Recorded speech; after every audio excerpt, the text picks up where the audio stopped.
नाशिक स्थानिक स्वराज्य संस्था विधान परिषद निवडणुकीत शेवटच्या क्षणी अत्यंत स्फोटक राजकीय ड्रामा घडला। ही जागा महायुती शिंदे गटाला सुटल्यामुळे भाजपाच गणेश गीते यांनी गनिमी कावा करण्यास सुरुवात केली आहे। नरेंद्र दराडे यांनी अर्ज भरल्यामुळे संतापलेल्या भाजपच्या गीते बंधूंनी बंडखोरी करत थेट राजकारणात वाकडी वाट केली आहे। पाहूया।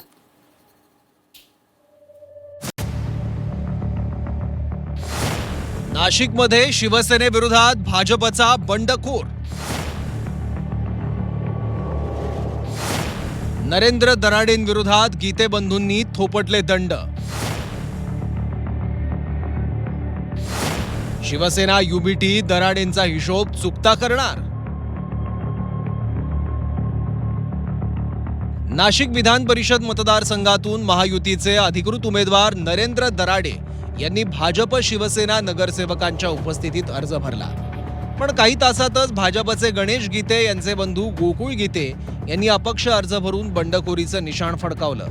तर गणेश गीते यांनी मालेगावच्या इस्लाम पक्षाच्या नगरसेवकांना सूचक अनुमोदक बनवून तिसरा उमेदवारी अर्ज दाखल केला।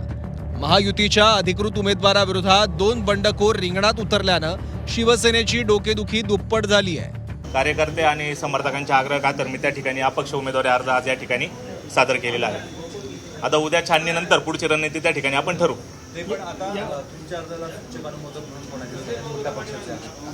ते आपल्याला कळेलच ना, अर्जासोबत आपल्याला माहिती कळेलच उद्या छाननीनंतर कोणी कोणी माझ्या अर्जावर सह्या वगैरे केले। महाविकास आघाडीने पाठिंबा दिला अशी नाही, माझी कोणाही सोबतही चर्चा झालेली नाही। मी माझा व्यक्तिगत अर्ज भरलेला अपक्ष म्हणून मी कोणाची अजून चर्चा पण केलेली नाही, कोणाचा पाठिंबा मी घेतलेला नाही आणि कोणी पाठिंबा दिला तो उद्यानंतरचा निर्णय, फॉर्म छाननी झाल्यानंतरचा। उमेदवारी अर्ज भरल्यानंतर गणेश गीते यांनी माध्यमांसमोर येणं टाळलं, तर शिंदे सेनेचे उमेदवार नरेंद्र दराडे यांनी या घडामोडीबाबत मुंबईतील नेत्यांकडे बोट दाखवलंय।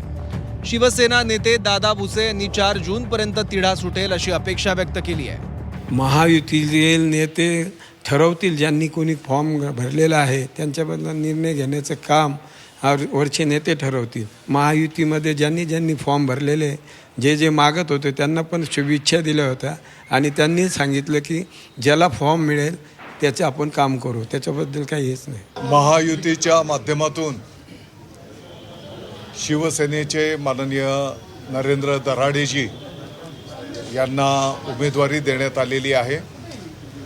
महायुतीच्या जागा वाटपमध्ये ही जागा शिवसेनेला मिळाली आणि महायुतीच्या सर्व नेते मंडळी लोकप्रतिनिधींच्या उपस्थितीमध्ये महायुतीचे उमेदवार नरेंद्र दराडेंचा फॉर्म या ठिकाणी भरण्यात आलेला आहे। ठाकरे गटाकडून वसंत गीते आणि अनिल कदम इच्छुक असतानाही मवियाने उमेदवारी अर्ज भरला नाही। शिवसेना युबीटी एका भाजप बंडखोराला छुपी रसद पुरवून नरेंद्र दराडेंचा हिशोब चुकता करण्याची शक्यता नाकारता येत नाही। शिवसेना युबीटीनं अजूनही आपले पत्ते ओपन केले नाहीयेत।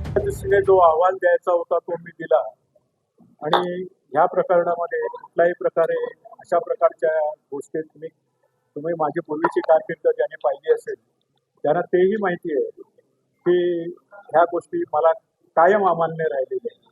त्यामुळे त्याच गोष्टीत मी सहभाग होतच नव्हतो। त्यामुळे ह्या घोडेवाराच्या बाजार लोकांच्या बरोबर जाणं आम्हाला संयुक्त वाटलं नाही। तो मी रिपोर्ट दिला की आपण न सांगू। भाजपला नाशिकमध्ये आपलीच ताकद आहे हे दाखवून द्यायचं आहे। राष्ट्रवादीलाही शिवसेनेचा आमदार नाशिकमध्ये नको असल्याचं सांगण्यात येत आहे। त्यातच मालेगाव इस्लाम पक्षाला कधी नव्हे ते महत्त्व प्राप्त झालं। त्यामुळे नाशिकची लढत कशी असेल याकडे संपूर्ण महाराष्ट्राचं लक्ष लागलंय।